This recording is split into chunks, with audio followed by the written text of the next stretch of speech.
శ్రీనివాస్ చౌదరి గారు మీరేం ప్రదర్శిస్తున్నారు? శ్రీనివాస్ చౌదరి గారు అసెంబ్లీకి మేము ఎందుకు రావట్లేదో దానికి తగ్గ కారణాన్ని అలాగే ఒక లాజికల్గా ఒకటి రెండు ప్రశ్నలని జూపుడు ప్రభాకర్ గారు లేవనెత్తున్నారు. మీ సమాధానం ఏంటి సార్?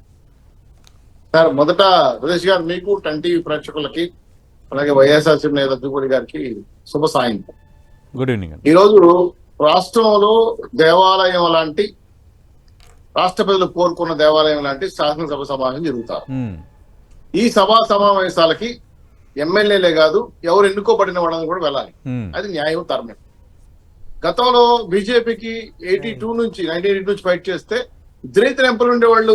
ఆయన ఎవరు అద్వానీ గారు, వాజ్పేయి గారు. మరి ఈ రోజు దేశాన్ని పరిపాలిస్తున్నారు వాళ్ళిద్దరే కదా. అప్పుడు ముచ్చలపల్లి సుందరయ్య గారు ఒకరే కాదు ఉండేవాళ్ళు. పీజీఆర్ 23 ఉమ్మడి రాష్ట్రానికి 23 ఎమ్మెల్యేలతో ఆయన ఒకడే కదా ప్రధాన అప్పుడున్న ప్రతిపక్ష నాయకుడు ఉన్నాడు అంటే వాళ్ళ పార్టీ తరఫున. సో వాళ్ళందరూ కూడా ప్రశ్నించారు కదా, ఎమ్మెల్యేలు అయ్యారు. మీరు 900కి ఎమ్మెల్యే అయ్యారు, ప్లస్ 39% ఓట్లు ఉన్నాయని చెప్పిన మీరు ఈ రోజు మైకులు తీసుకొని మాట్లాడతానంటే సొంత చెల్లెలు ఏమంటా ఉంది? మైకులు తీసుకుని వాళ్ళకి ఎమ్మెల్యేలు కావాలా?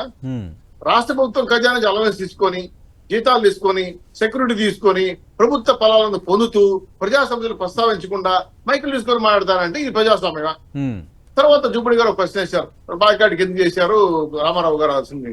మంచి ప్రశ్నే, చాలా విలువైన ప్రశ్న ఇది కూడా. ఎందుకంటే పార్టీని కాపాడుకోవడం తెలుగుదేశం పార్టీ చీల్చుకున్నాం, పార్టీని కాపాడుకున్నాం. ఇప్పుడు 4 సార్లు ముఖ్యమంత్రి అయ్యారు. ప్రజలు వ్యతిరేకిస్తే తెలుగుదేశం పార్టీ ఉండేది కాదు కదా. ఇప్పుడు జగన్మోహన్ గారు ఉన్నారు, బడ్జెట్ పైన మాట్లాడమంటే బడ్జెట్కి వచ్చి మాట్లాడుండాలా. బయటకు వచ్చి ఆర్గనైజ్డ్ క్రైమ్ అన్నారు.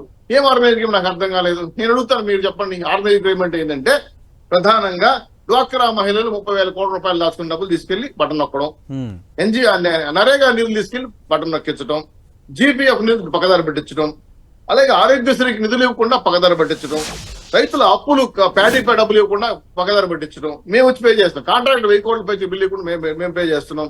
అలాగే ఎఫ్ఆర్ఎం పర్మిట్లు దాటి డబ్బులు అప్పులు చేసి తీసుకొచ్చి బటన్ నొక్కడం. ఇది కదా organise crime. Land sand mine మీద 1,000 కోట్ల రూపాయలు తీసుకోవడం.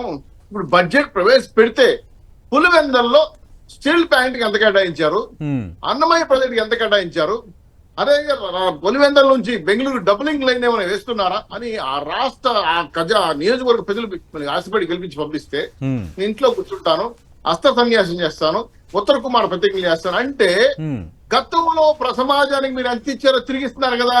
ఓకే, సమాజానికి మీరు ఎంత ఇచ్చారో తిరిగిస్తారు.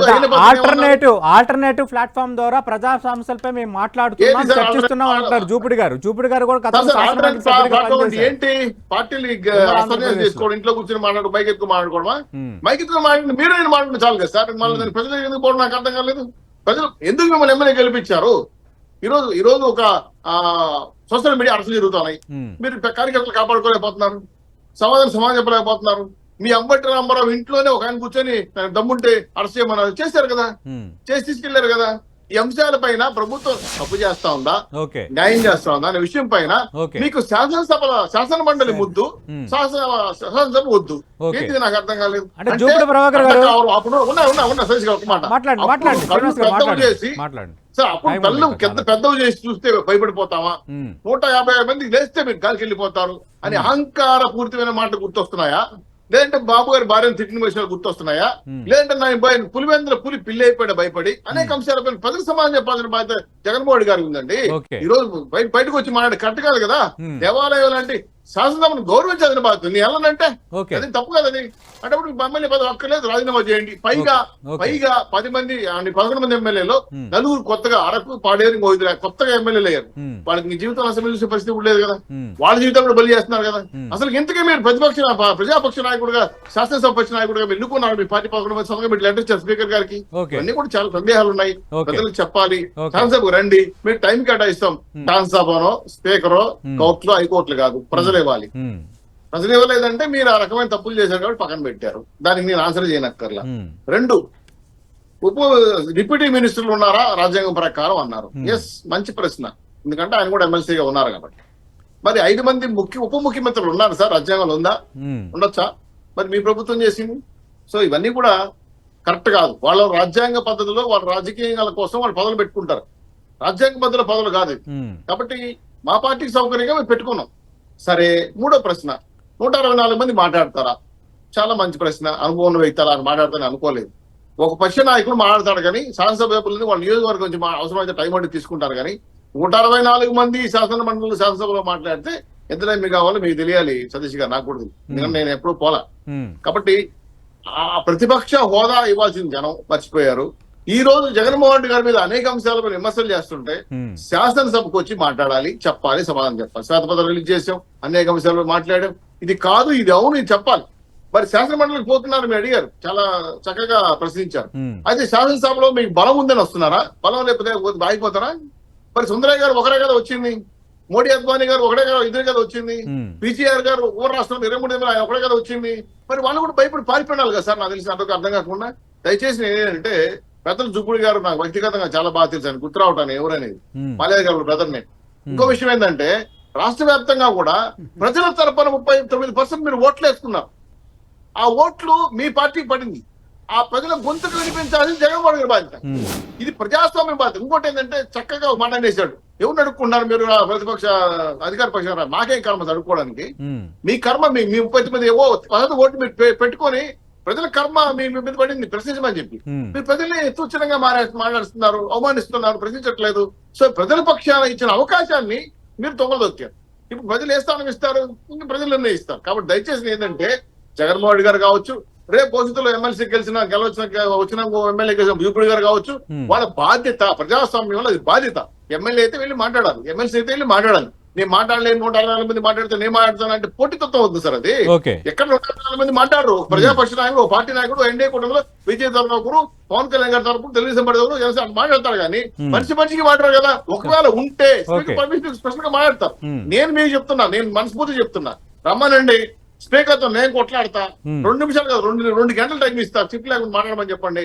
జగన్మోహన్ రెడ్డి రమ్మనండి, తగిన గౌరవం ఇప్పుడు అడగండి. మీ మరి మీరు ర్యాగింగ్ చేయము, బయట మాట్లాడండి సార్. ఇప్పుడు ఆయన భద్రం మాట్లాడవచ్చు, లేదా రఘురామకృష్ణ గారు చేసిన కర్మ, ఆయన సొంత ఎంపీని ఏమి విమర్శించడం బాధ కలిగి మాట్లాడవచ్చు.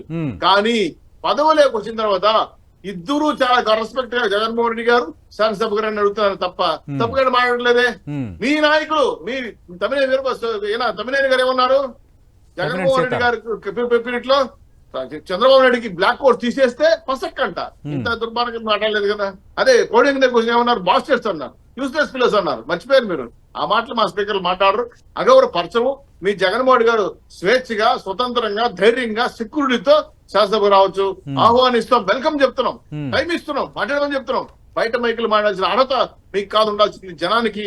మైకులు బయట మాట్లాడాలని మీరు ఎమ్మెల్యే పదవి వదులుకోండి, అది నా ఉద్దేశం. రైట్. వీటితో పాటు అభివృద్ధి పైన, అలాగే గత 5 ఏళ్లలో నేరాంధ్రప్రదేశ్గా మార్చేశారు, కక్ష సాధింపు రాజకీయాలకు పాల్పడ్డారు, నేతలని ప్రజలని హింసించారని ఈరోజు డిప్యూటీ సీఎం పవన్ కళ్యాణ్, ముఖ్యమంత్రి చంద్రబాబు నాయుడు, శ్రీనివాస్ చౌదరి గారు గత 5 ఏళ్లలో నేరాంధ్రప్రదేశ్గా చేస్తే దానిపైన ఒక బ్లూ ప్రింట్ రిలీజ్ చేయాలంటున్నారు జూపూడి ప్రభాకర్ గారు. డెవలప్మెంట్ జరగలేదు అంటున్నారు. గత 5 ఏళ్ల పాలనలో ఏ రాష్ట్రంలో జరిగినంత అభివృద్ధి జరిగింది, అలాగే హ్యూమన్ ఇండెక్స్లో కానీ మిగతా పారామీటర్స్లో కానీ ఆంధ్రప్రదేశ్ మంచి ప్రతిభను కనబరిచింది అంటున్నారు. చూడండి సార్, జూపూడి గారు లాంటి వాడు కూడా అబద్ధాలు చెప్తారంటే ఇప్పుడు జీడీపీ రేట్ అంతండి. గతంలో 2,75,000 కోట్ల రూపాయలు నేరుగా ప్రజలకు డబ్బులు ఇచ్చామన్నారు. మాకు ఆత్మమానం ఉంటది కదా. అంటే మీరు ఇస్తే మీరు తిని బతకాలా? అంటే మీరు బిచ్చ వేస్తే మేము బతకాలా? మాకు స్వయం ఉపాధి ఉండదా? మాకు ఆత్మమానం ఉండదా? ప్రజలు సిద్ధిరిపేది, మాకు ఉద్యోగాలు ఇవ్వండి, డిఎస్సీ ఇవ్వండి, ప్రభుత్వ రకాల ప్రైవేట్ ఉద్యోగాలు ఇవ్వండి అనేసి అన్ని పథకాలు రద్దు చేసి సంక్షేమాన్ని పెద్ద పెట్టేస్తారని చెప్పి అప్పు చేసి పప్పు కూడా తినిపించి జగన్మోహన్ గారికి కరెక్ట్ గానే తినిపించారు. ఎందుకంటే నేరుగా డబ్బులు ఇచ్చారు కదా, మాకు ఓట్లు వేయండి అన్నారు కదా. నేరుగా డబ్బులు ఇచ్చారు, మాకు అక్కర్లేదు, మాకు భిక్షమే ఇద్దండి మహాప్రభు, మా ఆత్మమానాలు ఉన్నాయి, మేము ఉద్యోగాలు ఇవ్వండి, సంపాదించుకు బతుకుంటాం అన్నారు. సరే, నాకు తెలిసి జూపూడి గారికి ఉన్న పరిజ్ఞానం కూడా జగన్ గారికి లేదేమో. ఎందుకంటే ఆయన ఒక మాట అన్నారు, రెస్పెక్టివ్, ఎందుకంటే ప్రజల తీర్పుని మేము ఆమోదిస్తున్నాం అన్నారు. జగన్మోహన్ రెడ్డి గారి నోట 5 నెలలకి వినాలని చూస్తాను నేను, ఆయన జీవితం అనలేడు. ఎందుకంటే ఆయనకి అహంపూర్తిమైన మాటలు ఉన్నాయి కాబట్టి ఎందుకు నాకు తెలియదు. బహుశా జూపూడి గారి నుంచి నేర్చుకోమని చెప్తున్నాను ఆయన కూడా. అలాగే జూపూడి గారు దళితుల నుంచి పోరాడిన వ్యక్తి ఆయన. గతంలో దళితులకు ఏ విధంగా అన్యాయం జరిగిందో తెలుసు ఆయన. ఏదో విదేశీ విద్య కావచ్చు, ఐఏఎస్ కోర్స్ కావచ్చు, బీసీ రిజర్వేషన్ కావచ్చు, అదేవిధంగా దళితుల ఏ విధంగా చంపి డోటీలు ఇచ్చారు. ఆ రోజు మాట్లాడుతుంటే దళితులు ఆయనకి సహాయంగా ఉండేవాళ్ళు కదా. నా ఎస్టీ, నా బీసీ, నా మైనారిటీ అన్నారు కదా, ఎందుకు వదిలేశారు? అదే కాకుండా సంక్షేమమే ధ్యేయంగా బయట పనిచేశారు. మాకొద్దు అభివృద్ధి కావాలన్నారు జనాలు. సరే ఏదో శ్రీ కోర్స్ అయితే అదాని అంబానీ కోట్లు వచ్చాయంటారు, అంతే మంచిది వస్తుంది ఇంకో అట్లా. ఈ రోజు ఆ రోజు పైన బస్సులు తిరిగి ఎందుకు వస్తున్నాయి, ఆ రోజు ఎందుకు మీరు తరిమేశారు అని ప్రశ్న జగన్మోహన్ గారికి చేస్తే కూడా బాగుంటుంది. ఎందుకంటే ఆయన ఏమన్నాడంటే మాకు ల్యాండ్ శాండ్ మైన్ బంగాకు డ్రగ్స్ తప్ప వేరే అవసరం లేదు మాకు, నేను వ్యాపారం చేసుకుంటాను అని అన్నారు. అలాగే ఇంకో మాట అన్నారు జూపుడి గారు కూడా, విషుకొండలో సమాధులు కట్టుకునేవారు కాదండి. ప్రజల ధనాన్ని ఎవరు విస్మరించినా ప్రజలు అదే బుద్ధి చెప్తారు. ఎవరంటే ఏ రాజ్యానికి రాజు విలాసం భవనం కట్టమనింది, దేనికి ఆ భవనాలు? ఈ రోజు ఏదో ఆయన శాసనసభలో మాట్లాడారు శాసన మండలి ఒక సభ్యుడు, సార్ అదేదో కబోర్డ్ అండ్ టాయిలెట్ అంట, కూర్చుంటే చాలంట, అన్ని ఏదో చేసుకుంటుందంట. అవసరమా సార్ మనకి?